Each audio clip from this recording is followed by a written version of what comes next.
Right, there's been a very encouraging development here with this Series 2 750 Interceptor and the oil leak situation from the joint faces of the crankcase there, below and behind the cylinder barrels.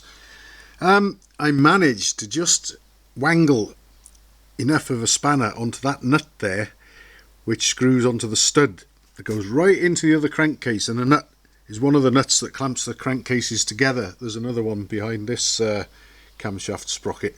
I managed to find out that that nut there is actually loose, so I haven't even bothered trying that one yet, because obviously it means I've got to get the camshaft sprockets out of the way in order to access those nuts properly to make sure they are tight. So that one, right adjacent to where the oil leaks seem to be coming from, is loose.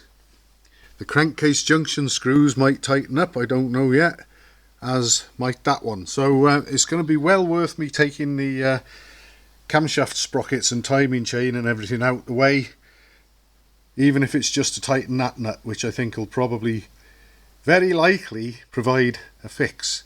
But in order to do so, with the engine pistons at top dead centre with the valves closed on this cylinder when the timing marks line up, obviously the valves on the left hand cylinder are both slightly open, so you get weight on the timing chain, and I didn't want to have that situation. So what I've done is I've gone round this side, and bearing in mind that only both valves would only be partially open, I think the inlet is opening, the exhaust is closing by equal amounts. They'd probably only be a millimetre and a half or so perhaps off their seats.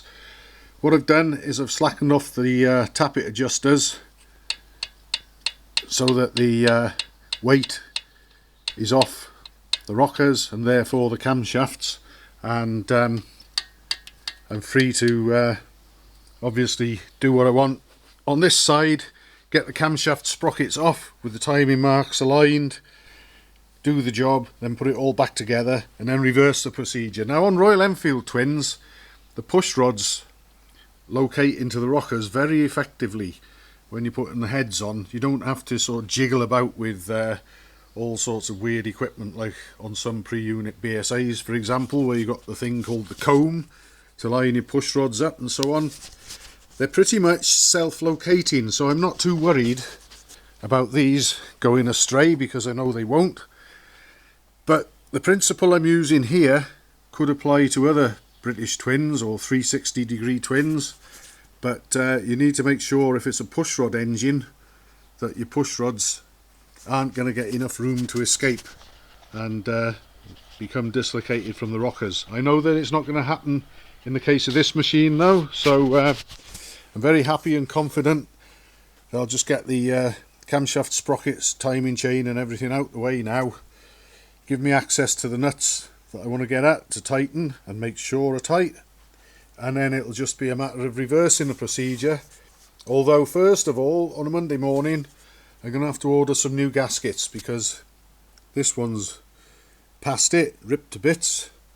I need that seal, and I also need some rocker cover gaskets now as well. But it's been a very useful find. I wasn't expecting, I thought the spanner that I managed to just get onto that nut just wasn't fitting the flats properly, but then I saw it moving just freely and easily, so that's got to be a worthwhile find and something I can deal with without stripping the engine. So we could be onto something good.